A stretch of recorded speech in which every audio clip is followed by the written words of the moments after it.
All I really have to say after leaving this latest episode of Why Does Nobody Remember Me in This World is, how did we get here?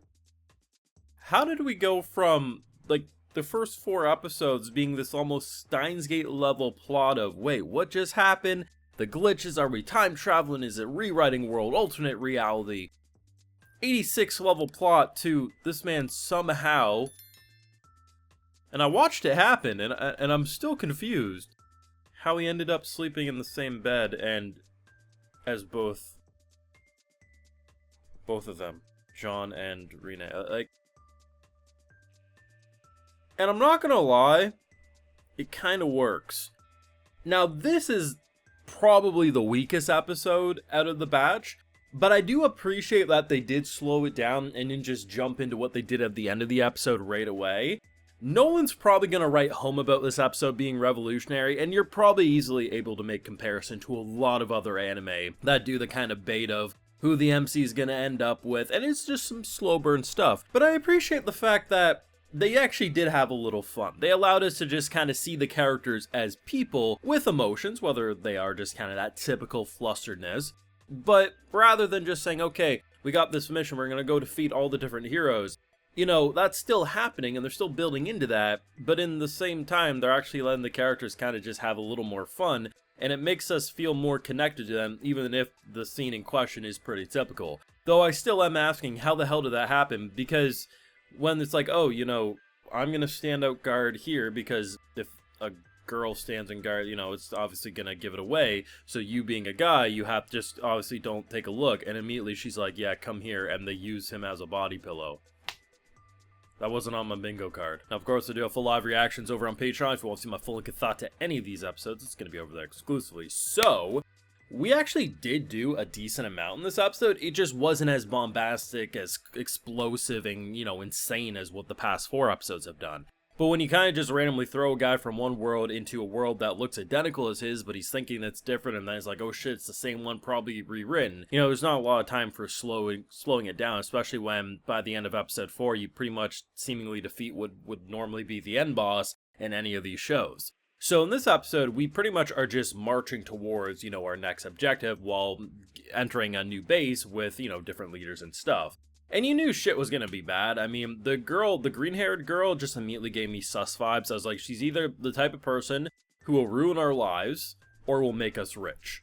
There's no in between, and it's kind of a coin toss of what you're gonna get. And immediately I got the impression she was gonna ruin life. And by the end of the episode, what we end up seeing is a couple of the elven people getting their shit absolutely jumped, and it ain't looking good for them. But I kind of appreciate the kind of greedy nature of humanity, right? Because you have a character like John who's like, it doesn't really matter who ends up securing W's in this world, because at the end of the day, what we care about is our freedom. So does it really matter if I do it or you do it? And I truly believe what she means. Like, if someone else was to do it before her, I don't think she'd be upset. If anything, she'd probably give him a pat on the back. Where this man is selfish. He wants the glory, he wants the honor. And honestly, with his pregnant build that he's got going on, I don't think this man's ever seen a single day of battle, if we're being honest. This emperor of the area.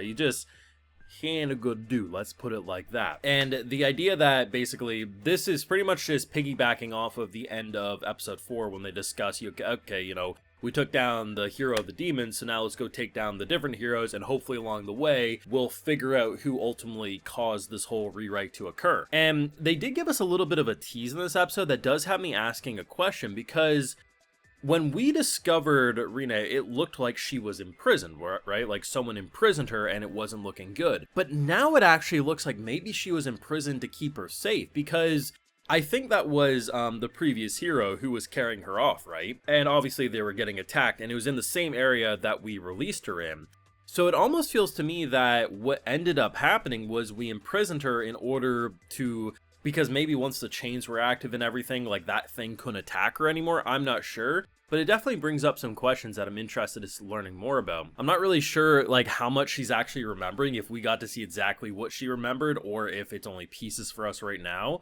But she definitely is dreaming about it, and memories are starting to slowly flood back in, and who knows what that will mean for the future of the show. And I think overall, like, this is probably one of the weaker produced episodes as well, but one thing that I have to really appreciate about a show like this is that when you look at how stiff, like look at the first 5 minutes of this episode, right? It's pretty stiff, there's nothing extraordinary. The art style doesn't dip into anything atrocious, but you're not gonna rave and write home about this being the best produced episode of the week. And then they throw a dragon at you, and the dragon's hand-drawn. The only 3D in that scene was the vehicles, and the vehicles looked fine, like they weren't anything bad at all. And that's kind of what I appreciate about the directing of the animation and art style, is that while it's not always the best looking show, it also has a consistency to it that does make it pop out visually better than a lot of shows this season, because the character models remain on point. And honestly, the fact that you can have a giant beast like a dragon and not have it be some 3D misfitted Demon Academy mess is honestly something that brings a grin to my face. Overall though, this was a setup episode, that's really what it was, but it does let me appreciate that we're not just rushing into the next big battle, because at the end of the day, the first 4 episodes really just threw us into the thick of it. They didn't explain shit, we didn't have time to process. And while I think it was episode 2, there was a bit more processing time. It was around the time Kai woke up and he got the keys thrown to him, and it was the whole like, wait a second, why did I do that? I just met this dude. There's a little bit of that, but not a whole lot, and this episode kind of took the reins for that. It's very easy to meme and joke about the fact that our boy already ended up in bed with these two, but I like the fact that that was such a small portion, and the rest of it was legitimately just kind of seeing these characters be human, and let us get to know them a bit better while also asking different questions about where we go next, what's going to happen next, and well, by the end of the episode, we get our answer. It looks like we're about to be thrown into the thick of it, mainly because this dude is trusting people he shouldn't. Turns out green-haired girl's not even a human, and shit's just gonna start popping off in all the wrong ways, and it seemingly already has. Overall though, definitely the weakest out of the batch, but an episode that I wouldn't say is filler or pointless. Like, this episode does allow the characters to pop out more than just being meat shields, or like, okay, these are damsels in distress for Kai to save or anything like that, right? Good episode. Nothing extraordinary, visually probably the weakest out of the batch, but I appreciate the episode for existing, and I appreciate that they did give you that kind of more exciting cliffhanger, just so the episode doesn't feel as like slow pace as it might have if the biggest thing we had to discuss was why the hell did this man already end up in bed with them. But I kind of appreciate it, because you do get that whole like, oh man, you know, it must be hard being the guard of her because ultimately you can't sleep, and he's like, let's leave it at that. That's some good comedy. Shoot me. I think that's funny, but that's just me. Of course, those are my feelings though. Let me know what you thought down below, and where do you think the ending of the episode's gonna go, because it was quite spicy. Let me know. Be sure to leave a like if you enjoyed, subscribe if you're new around here, of course, ring that bell, and like I mentioned, got those full live reactions over on Patreon, and hey, while you're over there, I'll also give you a video shout out. Alright, so today we got Trix, Askar, Bat, Floxer, Hermana, Kev, and we also have Joanne. So I appreciate the support, everyone. Please take care, and you all have a good one.